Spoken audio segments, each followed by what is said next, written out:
யாராலும் அவிழ்க்க முடியாத பூரி ஜெகநாத் கோவிலோட மர்மங்கள் பற்றி பார்க்கலாம். ரொம்ப குழப்பமா தான் இருக்கும். வாங்க வீடியோக்குள்ள போலாம். சயின்டிஸ்டுகளாலேயே கண்டுபிடிக்க முடியாத அளவுக்கு ஒரு 10 வகையான மர்மங்களால் சூழ்ந்திருக்கும் கோவில் தான் இந்த பூரி ஜெகநாத் கோவில். இந்த கோவில் 12ஆம் நூற்றாண்டுல சோழ மன்னன் அனந்தவர்மன் சோதங்க தேவன் என்ற ஒரு தமிழ் மன்னரால கட்டப்பட்டிருக்குது.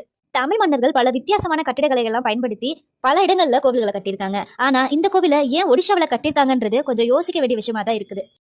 இந்த கோவிலுக்கு வருஷத்துக்கு ஒரு முறை திருவிழா நடத்தப்படுது. ஒவ்வொரு வருஷமும் இந்த மூலவர் சிலைய புதுசா தான் செஞ்சு வச்சுக்கிட்டு இருக்காங்க. உலகத்துல வேற எந்த கோவிலையும் இல்லாதபடி இந்த பூரி ஜெகநாதர் கோவிலுடைய கருவறையில நிறைய மரத்தாலான சிலைகள் தான் இருக்குது.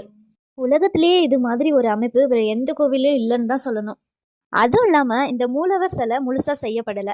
அதாவது கை பாதியா கால் இல்லாம வடிவமைச்சிருக்காங்க. இதுக்கும் என்ன காரணம்னு இதுவரைக்கும் யாருக்கும் தெரியல. இந்த கோவில்ல மூலவராக கிருஷ்ணர், யசோதை, பலராமன் என்ற 3 சிலைய வச்சிருக்காங்க. இந்த கோவிலுக்கு 12 வருஷத்துக்கு ஒரு முறை நவகலே பரா அப்படின்ற ஒரு மிக பிரம்மாண்டமான திருவிழா நடத்தப்படுது. பொதுவா கோவில்னாலே கோவிலை சுத்தி புறா, கழுகு, காக்கா, பறவை இதெல்லாம் பறக்கிறத நம்ம பார்த்திருப்போம். ஆனா இந்த கோவிலை சுத்தி ஒரு பறவையும் பறக்காது. அதே மாதிரி இந்த